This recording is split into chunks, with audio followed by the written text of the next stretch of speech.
Hi, everyone. Welcome to the last section of our 25th anniversary conference. This is the symposium conclusion section. So it's like our tradition, after the 3 days conference, we want to have the last panel to conclude on reflect our own opinion about what we go through from last 3 days. And here with me today are Dr. Lay Edmondson, who you may know, the founders of the SEAPAVAA, and Mick Newham, the SEAPAVAA Fellow,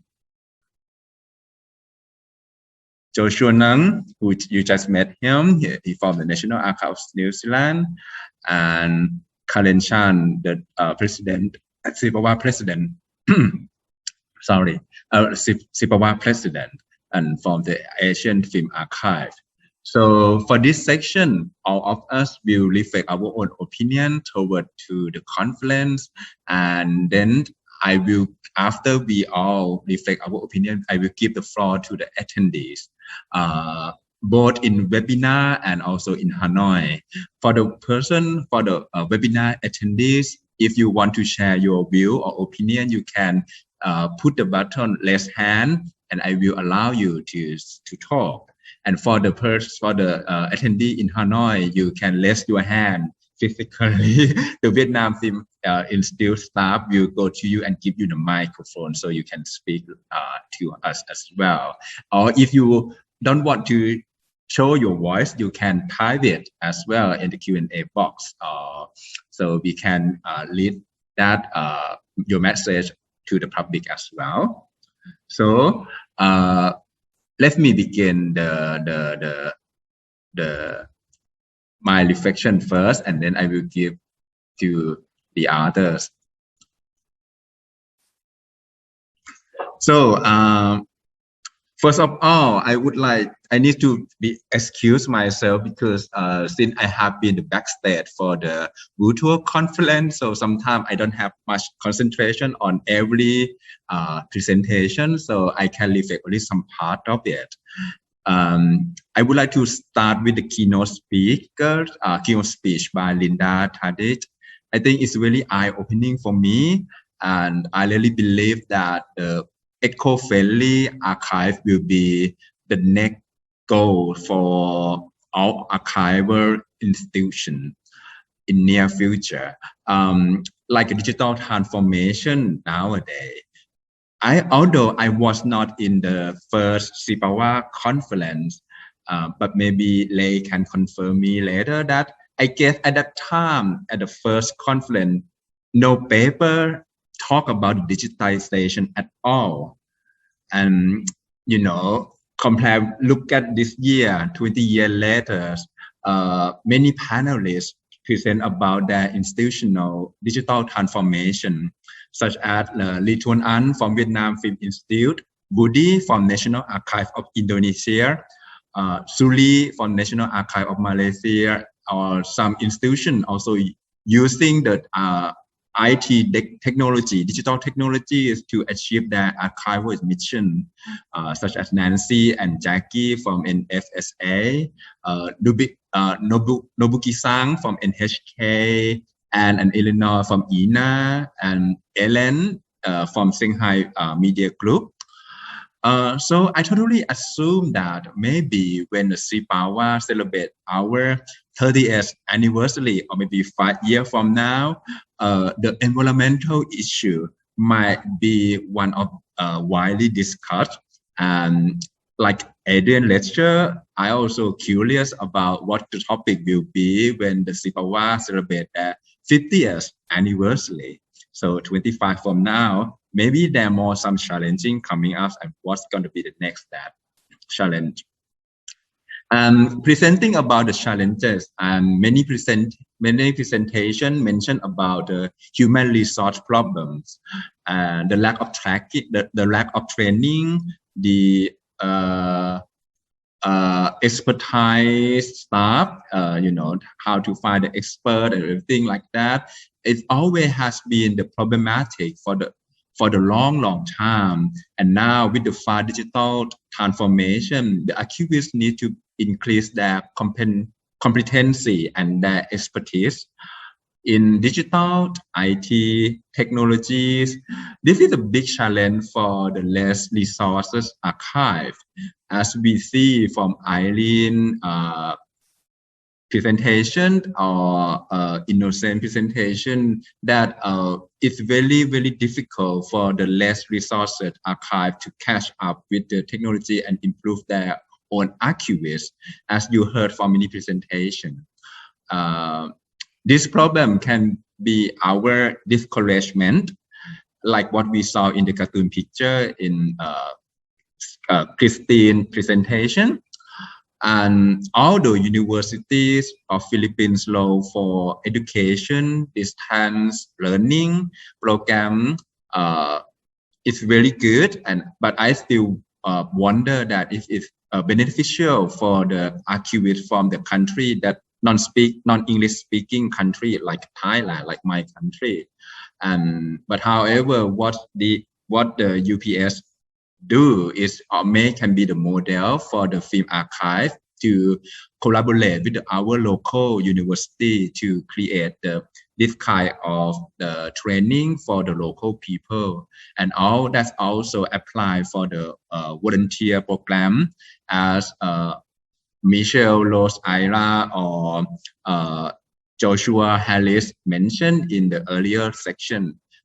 That's also very good model for us to follow it as well.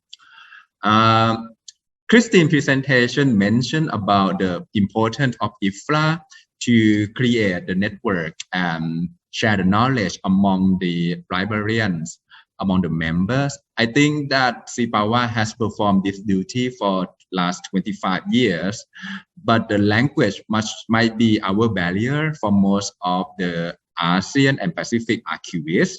To overcome this problem, providing simultaneous translation like VFI Vietnam Film is still doing now is really big beneficial to the local archivists. I really salute it. And last but not least, for myself, although we may not focus on this point in the conference, but I believe that it's what hidden between the lines in many presentations dealing with changes. I bet that every governmental institution which was going through changes must experience the obstacle from their national red tape system. Their concern on regulation, laws, policy from hierarchy authorities, the budget rule rather than responding to new challenges. Why the world changes faster than the past? Because of the nature of digital transformation and pandemic. Unfortunately, many archives are still struggling with the bureaucratic system. And this is very scary, especially when we can foresee that the more challenges are in our future, waiting us in the future.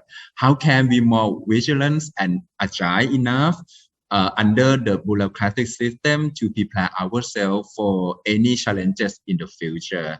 And that is a big question that I also ask myself all the time, and that's also my reflection for this conference.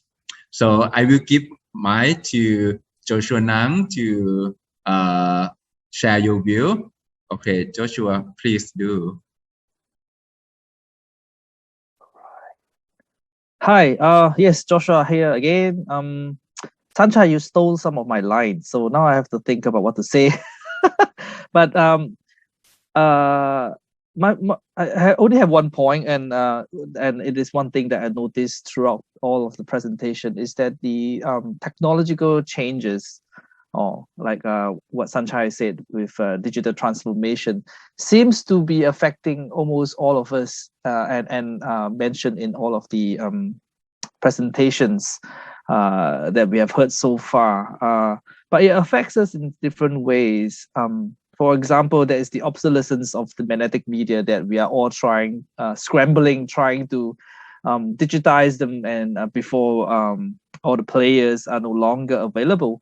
And that is a technological change, and with it comes with a lot of the what we have heard about: lack of expertise, lack of resources, do not know what to do, having to outsource, and things like this. But at the same time, these technological changes or advancement, if you would allow, it would also contribute to things that what NHK has been able to do with the AI-assisted colorization, and or even the two websites that Nobuki-san has shown us is so amazing. Like, you were able to just look at the natural disasters across a good 100 years, and I'm looking forward to the kind of insights that people can derive from just having access to such an information, or even NFSA, the ability to use data analytics tools to drill down into their collection and able to understand better what we are managing. I wish these tools are more readily available. I don't know, open source tools, or I'm not sure how we can do this, but I imagine this will be useful for, I would say, all of us who are in this field, being able to see in such details what exactly that we are managing. And technological change also has a part to play, even in Sanchai's presentation about the fire, because I'm just thinking that without social media, I think the kind of narrative that that Typhoon Archive was steering immediately after the fire would be a little bit harder, because in the past it would be just national media, but social media allow the narrative to be shaped, and if we use it properly, like what we have seen, it can really change the perception, and in fact use it as an opportunity to highlight the rescue effort. I thought that was brilliant, and I picked up on one point that Sanchai mentioned, that Thai Film Archive was actually keeping some of the items, hoping that future technology would allow them to retrieve some of the content on it, and I think that is the kind of hope that technology would also bring, like for the work that we have to do. And this brings me back to Linda's keynote. When I was sitting through the keynote, it's like I was just thinking that there's already a lot of things that we have to consider in our field of expertise and the work that we have to do. And environmental change, yes, it is important, but there seems to be a lot more to think about, and it can really be daunting. But at the same time, I was also thinking that if we are at the early stages in some of this work, let's say we have not been digitizing, or we are just about to start digitizing, and then I think that is also an opportunity, because then we have the chance to consider all of these different aspects, and there's an opportunity to do it right.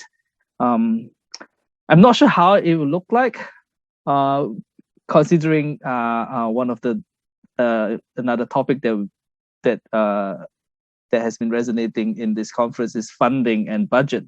How would that play out, like with the limited budget that we have, and with the extra considerations that we have to take into account with the environmental change and things like that? I'm not too sure. I guess I leave it to the floor to see what ideas you might have. Yeah, I think in conclusion, my reflection would go back to SEAPAVAA's 25th conference logo, which is inspired by every cloud has a silver lining. And I think it is like the metaphor of the knife, like it is sharp and dangerous, but it's really about how we use it. So technology might not be that scary, and as long as we understand and we know what to do with it. Yep. So that is me. Thank you, Joshua. And yeah, I think because I take the opportunity to do the first one, so I can speak everything that I want. Sometimes, of course, maybe I'll laugh with you guys. So, so the next speaker, I would like to pass the mic to Dr. Lay Edmondson to share his view on what's going on for 3 days for him. Okay. Thank you, Sanchai. And look, to answer your original question, at the first SEAPAVAA conference in Manila 25 years ago, no, we didn't talk about digital media at all. I don't think we knew what it was. All we knew about things that you put on shelves, rolls of film, things like that, physical media. So that just was not on the horizon at all, and so much has changed so rapidly in that time. Look, I think if I could just pick a couple of takeouts, and it starts with Linda's keynote, which I found very sobering indeed. Not only the issues about climate change and energy, which is really going to impact us in various ways. We can't dispose of things the way we used to. We have to be careful of the resources that we use, and whatever we do is going to consume energy in one way or another. So we have to figure out what is the impact on us and on our environment. But also, when we add to that so many of the other presentations, I'm thinking of INA, NFSA, NHK, and all the work that's going on now in digital transfer, in digitization and transfer, and particularly in the Nobuki-san's presentation of NHK, pointing out that they started off by transferring to 2K, then they did it again to 4K, then they're doing it into 8K.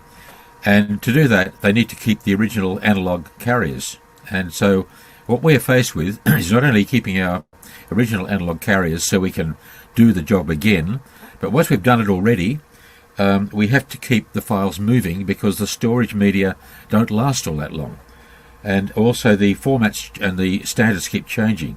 So what we now have is this constant turnover in our collections, something that never used to exist, but now it's there. To keep our collections alive, there's this constant digital turnover that we will have to manage as far ahead as we can see. That's, I suppose, the extra burden that we take on because we have a digital burden as well as now an analog burden. On the plus side, we have things like artificial intelligence, data analytics and so on that allow us to shortcut a lot of the things that we used to do. We can probably not spend as much effort on traditional cataloguing, for example, because the technology will allow us to do these things without us having to do it manually. That will aid in things like scholarship and research. So this opens new doors to what can be done with our collections, and also, of course, opens all these doors about how we can provide access to our collections and how people can get access to them. So that's one issue that I think's been traversed in various ways.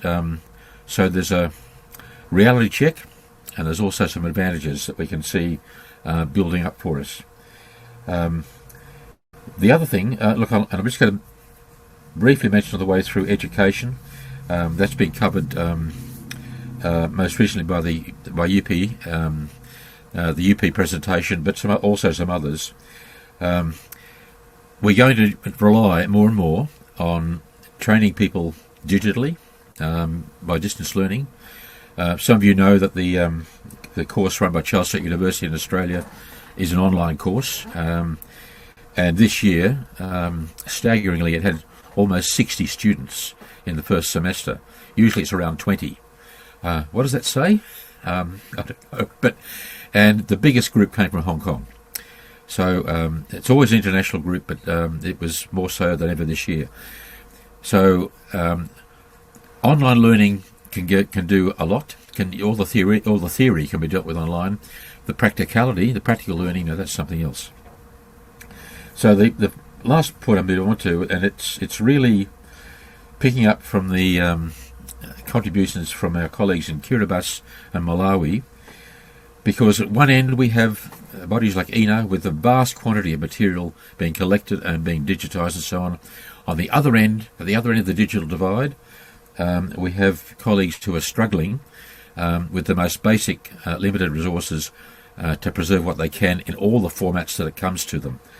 And dealing with the issues that arise out of our Pacific, the various Pacific countries, is something that we still have to come to grips with.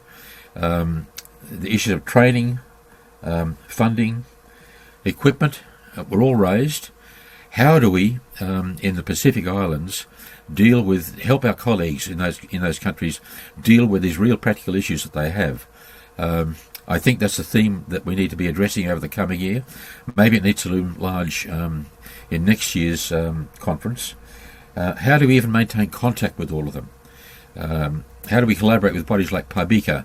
And how do we keep that network going? How do we keep people talking to each other? So that, to me, is the big challenge that came out of those two presentations. And when you hear about that, you sort of think, what can I do individually to help them do what they're doing? But I'm miles away. I'm so far away from them, and travel among the islands is very expensive and difficult. But the issue is real, and their heritage in Kiribati or Malawi is just as important as my heritage in Australia. So I'll leave it at that and pass on to the next speaker. Thank you, Dr. Lay. I think your comment, your reflection is really important, especially the gap between, the high resources institution and the low resources institution, and that is the big question for the SEAPAVAA organization to think about how to be the bridge between these two organizations, and to be together, and how we're gonna help to each other and collaborate together. So that's really nice reflection. So the next speaker, I would like to invite Mick Newham to share his opinion on our conference. Please, Mick. Okay, well, good afternoon. I assume it's afternoon over there by now. Yes, going number 4 or whatever it is I think everyone's actually said anything that's really valuable, but I will reiterate it because it's all really, really good stuff. There's been some brilliant papers delivered and some good concepts.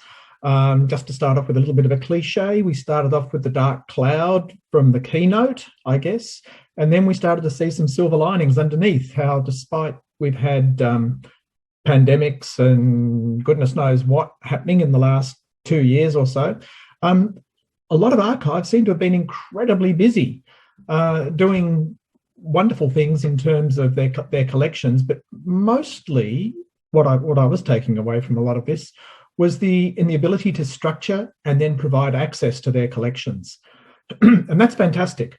And these guys are doing basically the heavy lifting. They're creating systems, they're finding the problems, they're solving the problems, and through places like SEAPAVAA conferences, they're explaining their methodologies and the challenges that they've faced. Why is that good? Well, when our colleagues in places in the Pacific, in Africa, start to get to that point, and I'm very optimistic that they will, when they start to get to that point, these systems will be proven. There'll be systems that they can model on, and the costs will have come down because all of that hard development work will have been done. And so they'll be able to piggyback on a lot of that work. And that's the value of these sorts of conferences, I think. The other big takeaway, of course, was the focus on training, which Ray sort of beautifully covered. Yes, it was great to see such a focus that's happening in places like the Philippines. And I'd just like to point out, one of the things that I do in my, well, not so much spare time, but in my time, is I actually also a visiting fellow at a university, and I teach online. And we've been looking at the challenges of how you teach what is ostensibly a very technical course online.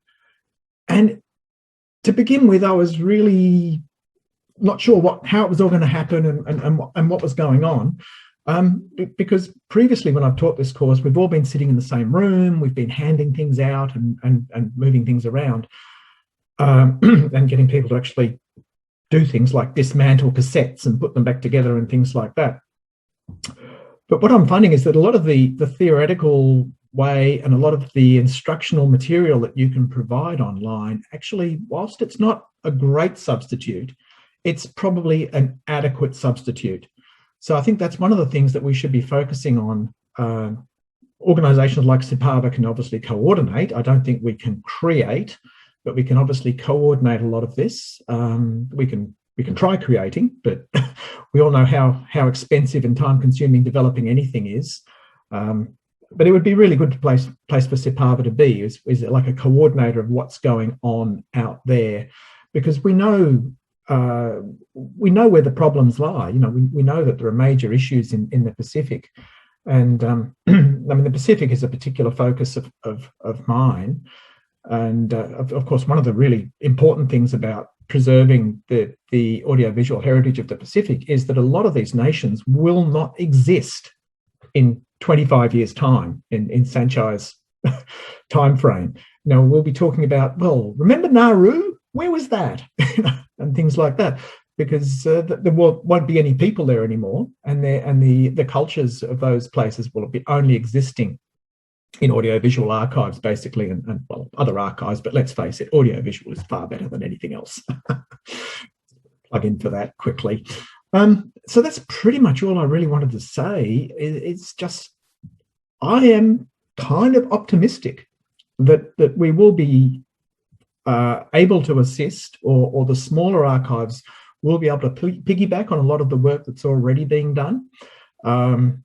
I don't know how generous some of the larger archives can be in sort of helping them along the way. I would certainly hope that they would be very helpful, because after all, I mean, various ethics of organisations, not just SEAPAVAA, but some of the other organisations as well, is all about collaboration and sharing. And these conferences really highlight that. So I would be hoping that the ENAs and the NFSAs of the world would, even if they're not actually doing the work, would at least provide the knowledge to help others pick up and do the work. So that would be my hope for the future. Let's see how we go from there. Thank you, Mick. I think that's very, very good opinion. And yes, we need optimistic will to survive, actually, because I think this is the time that the optimistic will can heal us and encourage us to do our work and to give for the brighter future. And I hope that it's gonna happen. Okay, so next speaker, I would like to give the mic to Karen Chan for you to reflect your opinion. And yeah, you are the last person, maybe you might less benefit on this. I'm really sorry for that. So it's your turn. Okay, thanks, Sanchai. Indeed, I think all of the pertinent points have been so neatly and succinctly summarized, but I really wanted to build on Mick's note of optimism on this concept of collaboration. I don't think it's new, and it certainly isn't something. It isn't a word that we've heard multiple times, and that it's been thrown out a lot over the last decade, especially. But I think it's in this time of crisis that we really should be putting our words into action and trying to bring people together, facilitating movements of material that cross our paths. And I guess I'm also sitting with the double hat of being with AFA, that I'm looking at this from how we can actually collaborate with all of the different archives in our region. And just thinking about it, I put down on my sort of points that I wanted to bring out how we needed to collaborate, not just between archives, but we need to think about collaboration, say, between in different kinds of institutions, so archives and libraries, archives and different kinds of heritage-based institutions that might be collecting things, but not having the right sort of information or the resources to be able to collect them properly, for instance. There should be sharing between, and rather than reinventing a wheel, say if we were in the same country, but two institutions are already working on something, and a third one comes along to do the same. We should all be sharing a resource or sharing our learning challenges, so we don't duplicate each other's work, but we don't reinvent that wheel and waste resources when it's already so scarce to begin with. And I'm thinking, we have to think about collaboration between archives and content producers, our filmmakers, our broadcasters, thinking about how they can integrate preservation within their workflows, for instance. Thinking about archives, collaboration between archives and our stakeholders. And that would include not just government agencies, private institutions, foundations, more importantly, our users, or the academic scholars who utilize our resources. I always say to them whenever they come, through our doors, that without them highlighting something, we may never know collections that are sitting in a collector's attic or in a collector's basement. It's things that information that they share with the archive that we then find these collections out there, because there's only so many of us and we don't always have our ears and eyes on the ground, and we need people to give us that information, and that collaborative work is what makes all of this possible. And so I actually have to credit this next point actually to Ray, because many years ago when I first met him, he asked me this question, and he said to me that, and he shared something about himself not exactly liking the limelight and having to always talk about the archives to government officials and talking about, and kind of blowing our horns about what we do.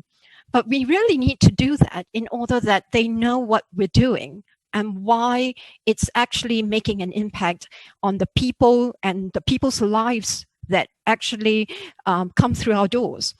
And yesterday's book discussion, for those of you who were not in the panel, Nick Newham sort of accidentally called archivists an activist, right? The activist archivist. I think that really sums up what we do. We really need to do that, and we need to constantly tell people what we do so that they become aware of the importance of our work, because it's not always clear to people. And I still, after almost 24 years, people are still asking me, and I'm not just saying, people, strangers, but even sometimes people in my family are still asking, what exactly do you do? It's just questions that it's not immediately understandable. And we do need to explain this, and we need to be tenacious in trying to explain them.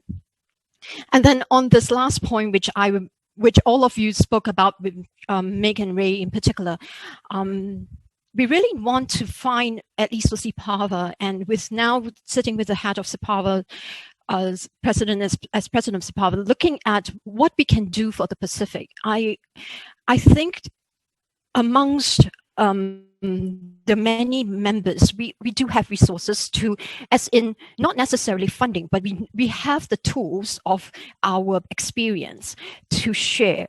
I want to call upon all of our Pacific colleagues who are now perhaps listening in to us, and to those who may not, that you may hear from those who are, that we hope you will respond to our call. I think a lot of us have been trying to reach out to you in some form or other, and I really hope that you'll let us know some of the needs that you would like us to focus on. Perhaps that would help us to narrow some of these things that we could work with you on. And we need information from you in order to reach that point. And I think at this point, we really wish we could do more. and we really want to, but it really would need you to provide us with some groundwork for us to be able to maybe generate and pull and coordinate people together for us to be able to assist you on that level. And I guess on that ground, I should end just my section to say that I also wanted to thank the VFI for hosting this conference. I think it's been so much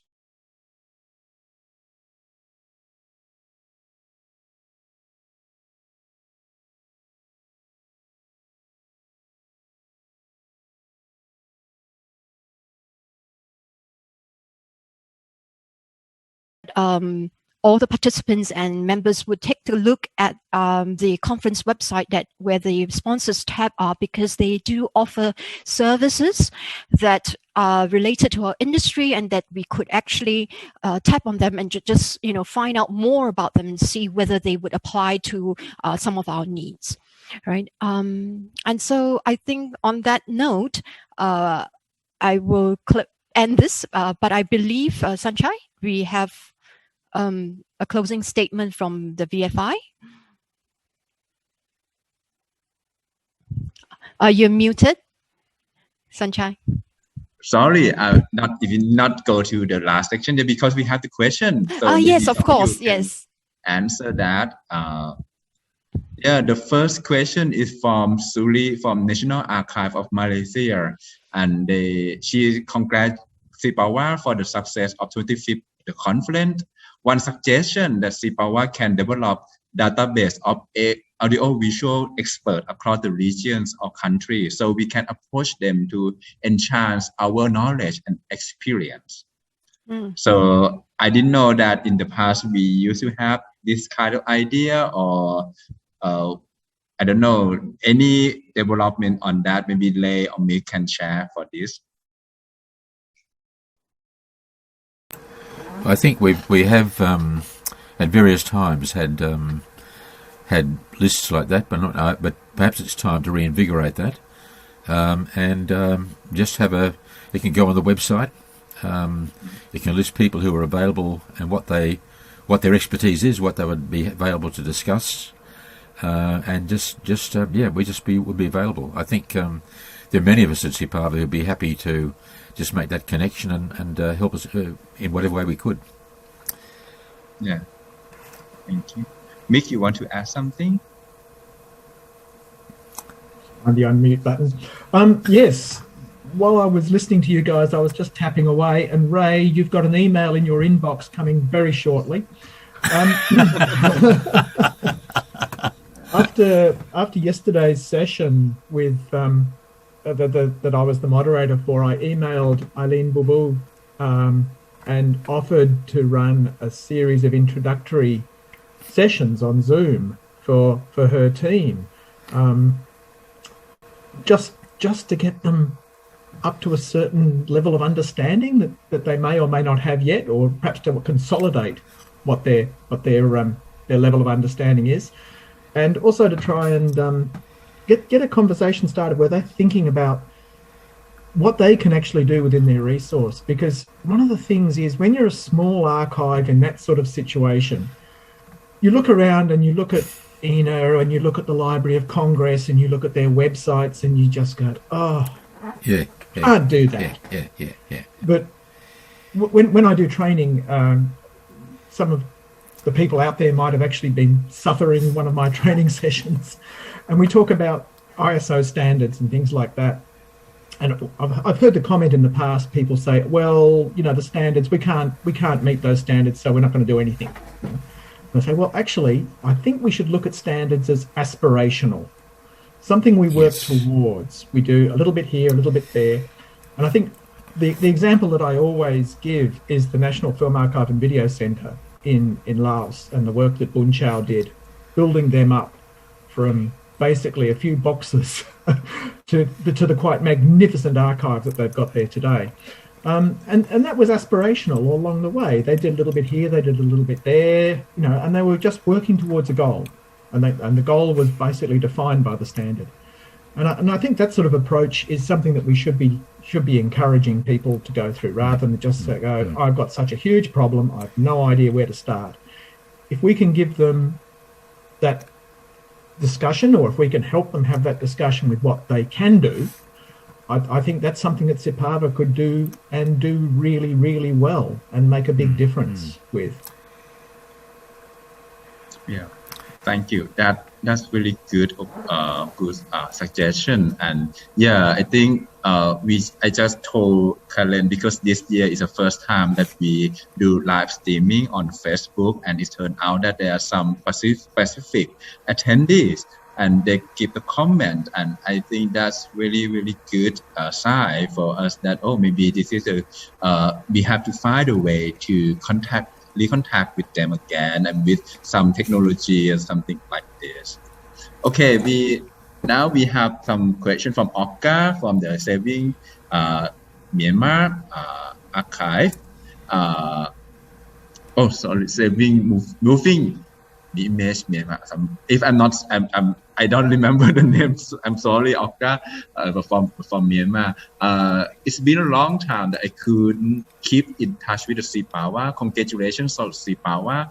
I hope I can send some report to SEAPAVAA regarding recent situation in Myanmar. And I think to Karen, because she is the president of the SEAPAVAA, I hope we can get colleges from SEAPAVAA there. So it's like a good comment from Okka. Maybe Mick, you want to share, because I have to say that Mick really worried about what's going on in Myanmar. Every time when I have a chance to talk with Mick, he always asks me about Okka. So maybe it's very good to hear from him. I think we're all worried about that. So yeah.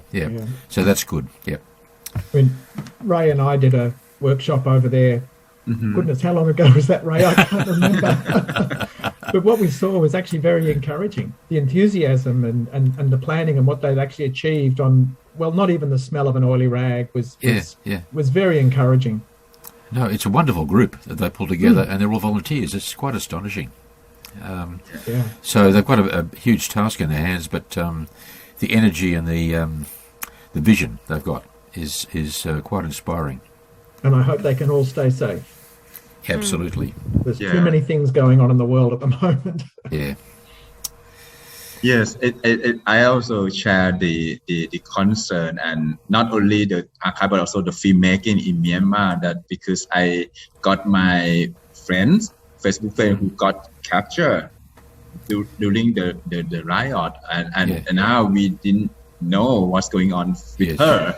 So this is really something that really concern, and I think it's really good if Okka can give us some update, so we can make sure that your collection and your team is safe, and we can, if there is anything that you can we can support you, please let us know. So I think the archive community really would like to support support you and what you've done in Myanmar. Yeah, absolutely. As Sanchai was saying about Okka and would like to hear from him, I was just thinking a bit radical, but would SEAPAVAA be considering more than one conference a year? Given that it is virtual now, and we do kind of want to know what's happening to each other a little bit more now with everything that's happening. Are there any other ways we can, keep in touch? More regular sessions? Yeah, we have had on occasion more than one conference a year, because we've had Pacific conferences separately. But look, I think what we've learned during the last year, during the pandemic, is how to use Zoom, how to use this is all new to us in a sense. We've been forced into it. We've had to learn. And so we can construct conferences or get-togethers of any kind electronically. And so it doesn't have to be a full-scale conference. It can be, if you like, an electronic workshop or just a discussion or anything. It can all be done by Zoom. Yeah, that would be something definitely to consider. And I think, an hour session, with not too long, people can just come in and then Yeah, something like that. Yep. Yeah. The only constraint is time zones, and in the region that's not much of a problem. Yeah. Yeah. Thank you for the suggestion. Yeah, I think me and Kalen might have to long talk about that. Yeah, but I think it's a good idea. I also think about that. Actually, according to the Constitution, next year the SEAPAVAA conference and symposium supposed to be happen in Pacific. So we are discussing now that it's gonna happen or not, and how it's gonna happen because of the pandemic is still going on, and how we're gonna organize it, and how we're gonna reconnect with the Pacific colleagues. And I think that's the thing that we need to come up, and we are like to think about, like Mick said in Newham, that we are thinking about, maybe it's not like a paper presentation, maybe we can focus on some workshop or something that beneficial to the local Pacific local, so that's kind of thing that we have to think about as well. Yeah.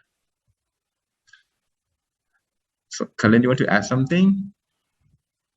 I'm just wondering if there were any other questions from the floor, because we have covered quite a bit of points from the conference, and if there are questions or maybe even suggestions that you think could be topics that we would want to see in upcoming conferences, feel free to share that, because that's something that we could look into to see how we could, structure different sessions in upcoming conferences.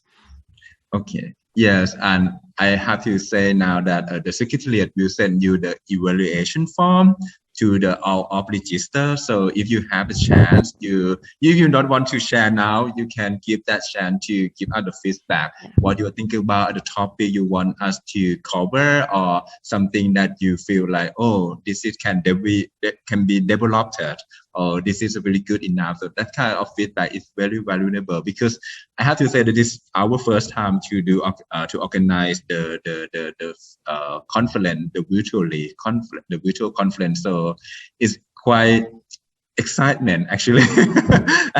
But I'm glad that we can go through like the past 3 years very, very nicely and very smoothly. And I have to thank all the panelists to do really good collaboration with me. Yeah. So any more question, please feel free to share or comment now before we wrap up. I think we have about 10 minutes. So before wrap up, so maybe if there anything the panelists would like to say, would like to share. Nick, please. Yeah, I can remember having numerous discussions in SEAPAVAA Council and things like that over the pre-pandemic era.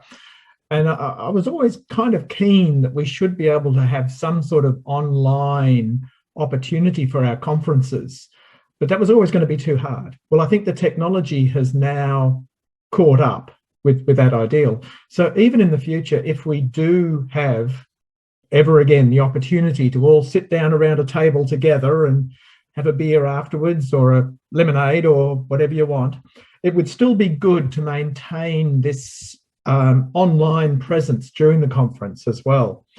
Things like Facebook feeds would be good, but also to be able to have at least 1 or 2 sort of interactive Zoom sessions with participants who, for whatever reason, are not able to attend. Good idea. Ray mentioned also about the hideous cost of moving around the Pacific, and that's yet another problem that our colleagues in the Pacific face. Yeah, I think facilitate them, that would be great. Yeah, I think what we've learned in the last year means that our conferences permanently change. They're always going to have a Zoom component. We might meet physically, but there'll always be people who can't get there, and they shouldn't be prevented from joining in. So we have that connection, and we kind of widen the group. I think that's the way it will. That's what we have to use in future. I'd also mention the topic in the last presentation before this panel about volunteering, and I think volunteering is a topic for the future, because it's something that I think all archives need to do. None of us have enough resources. No matter how big or small we are, we don't have enough.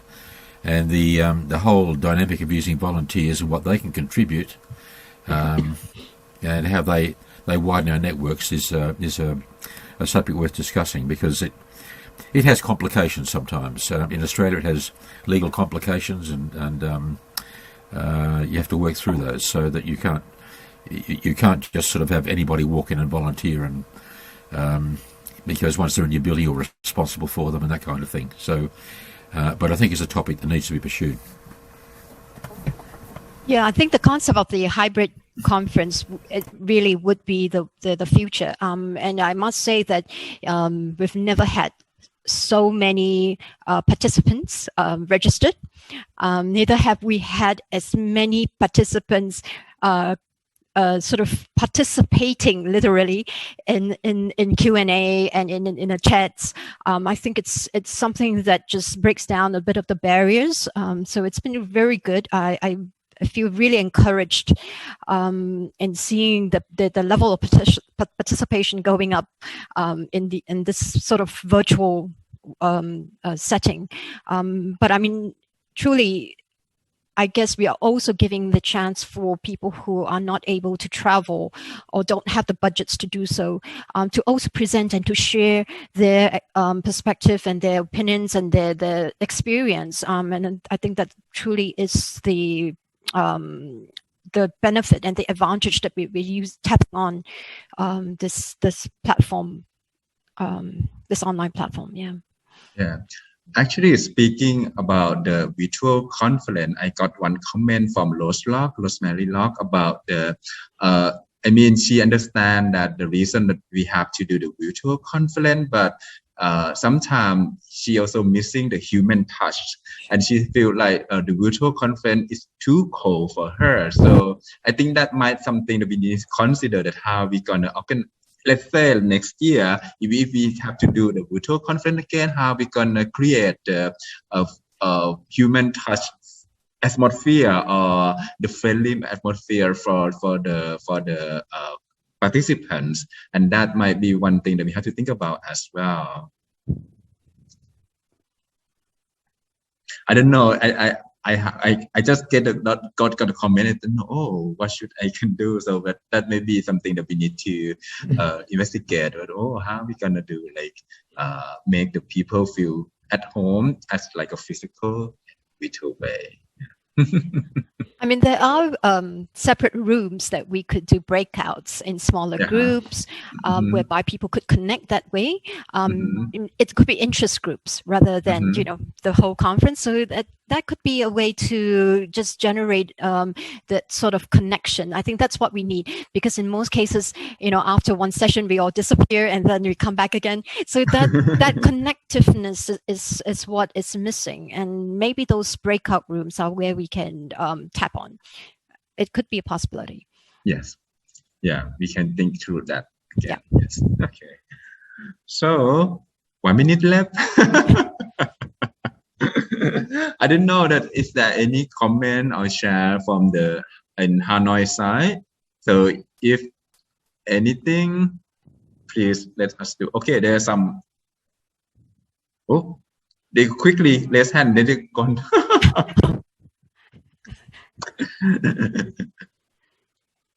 Okay, I think I may take this opportunity to thank all the panelists, and you got to jump into the conclusion discussion, and I also would like to thank sponsor that actually this year we got some sponsor help, and you can go to our conference website and see the detail of the sponsor. That would be very, very nice of you to check out our sponsor. And then I would like to ask my home, the representative of the Vietnam Film Institute, to maybe give us some last word to close our 25th anniversary conference. Please, my home.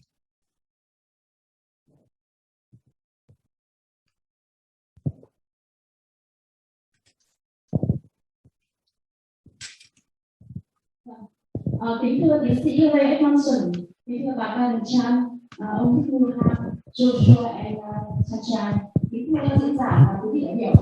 Hội nghị SEAPAVAA lần thứ 25 được tổ chức theo hình thức trực tuyến từ ngày 23 đến 25 tháng 6 năm 2021 đã kết thúc.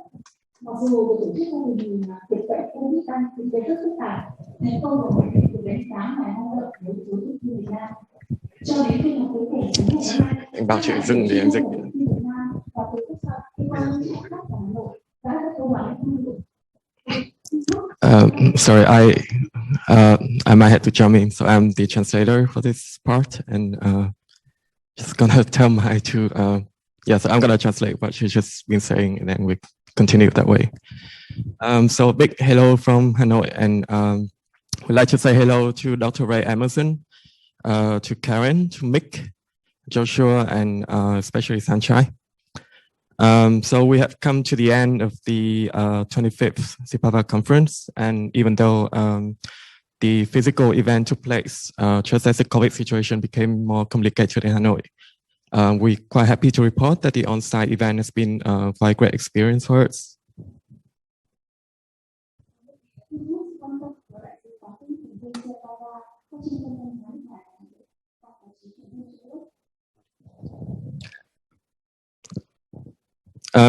There's been a fair bit of local press coverage, and we also received guests from different embassies of SEAPAVAA member countries, and also other international cultural organizations that are based in Hanoi. Tôi xin cảm ơn ban điều hành SEAPAVAA đã hỗ trợ Tự nhiên Việt Nam đang tổ chức hội nghị lần này. Lần đầu tiên hội nghị SEAPAVAA tổ chức trực tuyến là một trải nghiệm mới cho tất cả chúng ta, có thể là một nỗi không lường trước được. Tuy nhiên, nhờ có sự hỗ trợ và phối hợp chặt chẽ của ban điều hành, đặc biệt ông Sanchai, Joshua, bạn Jin và Jen và các thành viên khác để được chuẩn bị hội nghị của chúng ta đã diễn ra thành công tốt đẹp. And on behalf of the Vietnam Film Institute, I'd like to say thanks to the Executive Council of SEAPAVAA for helping us to host this virtual conference. And certainly this has been quite a new experience for us all, to meet and to talk on a virtual platform like this. So obviously there have been things that we needed to juggle with, and there were things that were that might have not gone according to plan. But thanks to the help and the coordination of SEAPAVAA members, and especially Sanchai, Joshua, Jen, Hung from Vietnam, and other SEAPAVAA members, I think we made it through, and it's been great for us.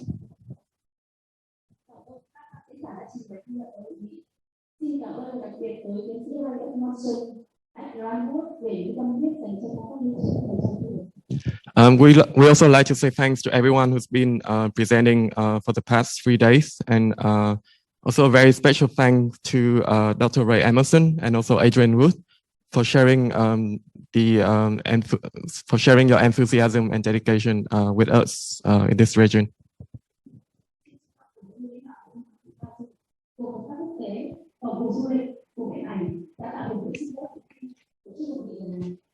And on the Vietnam side, we'd like to say thanks to the Ministry of Culture, Sports and Tourism, also to the International Cooperation Department of the Ministry of Culture, to the Tourism Board, and also to the Cinema Board for enabling us to host this event.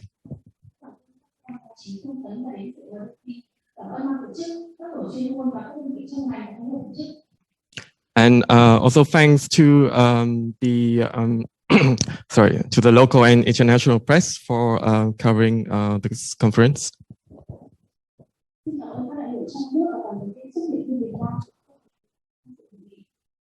And thanks also to all the VFI staff from different departments, and also from the staff from other archival organizations and cinema organizations in Hanoi, who have been here with us throughout the past few days.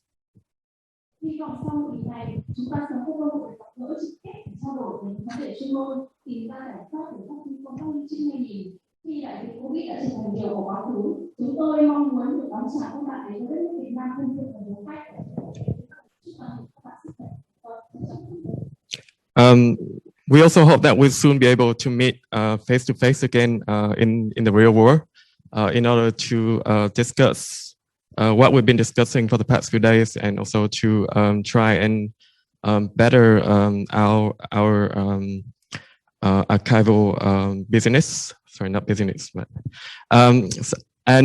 whenever this whole COVID thing becomes a thing of the past, then we really hope to be able to welcome you all to Vietnam, and we hope to see you very soon. We'd like to say, we'd like to wish you all like great health and success, and thank you so much.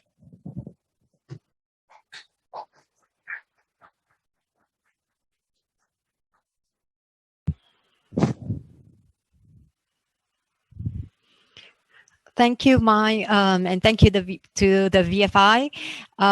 I also wanted to share that the VFI has very kindly, they've kindly shared some resources, animation films from Vietnam that we will be sending, or rather, sharing the links for.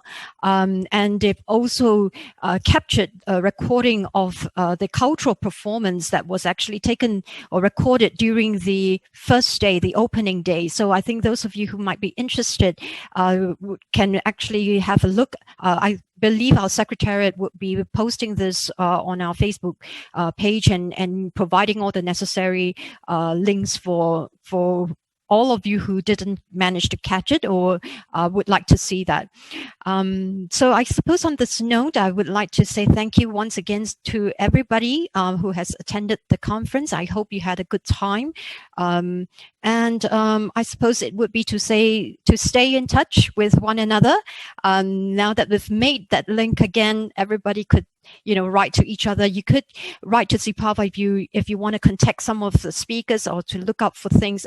I believe we will continue. The recordings of the various sessions will be on our Facebook page till I think the end of the month. Is that correct? And we're looking to compile all of this, and it will be something that people can refer to in the future. And until our next meet, do stay safe and take care. Yes, and keep up the good work. Thank you.